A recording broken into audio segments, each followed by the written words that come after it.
என்னது கவர்ச்சியை பார்த்து ஓட்டு போட்டாங்களாம், நாங்க என்ன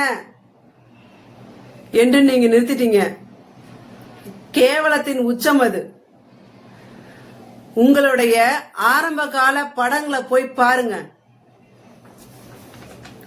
அப்புறம் எனக்கு ஏதாவது வாயில வரப்போகுது என்கிறார் முதலமைச்சர் விஜய் அவர்கள்.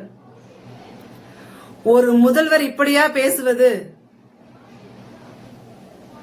இதை விட ஒரு தரங்கெட்ட வார்த்தையே கிடையாது. தீய சக்தி திமுகன்னு சொல்றீங்க. அந்த திமுக காரவங்க வாக்களித்து ஜெயிக்க வச்ச மதச்சார்பற்ற கூட்டணியில இருந்துதான் ஆதரவு நீங்க வாங்கியிருக்கீங்க.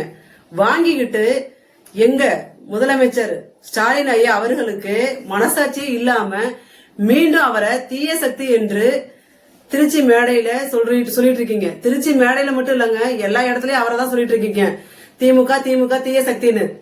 அது மட்டும் இல்லங்க, அதிமுக எம்எல்ஏ கிட்ட இருந்து 25 பேர் வந்தாங்க இல்லையா, அவங்க ஆதரவையும் பெற்றுக்கொண்டு அவங்களுக்கு நம்பிக்கை துரோகம் பண்ணிருக்கீங்க. அப்புறம் நீங்க முதல் கையெழுத்து போட்டீங்கல்ல, 3 திட்டங்களை கொண்டு வந்தீங்க இல்லையா, அதை நீங்க முழுமையா செயல்படுத்தவே இல்லை. அப்ப மக்களையும் ஏமாத்திட்டு இருக்கீங்க.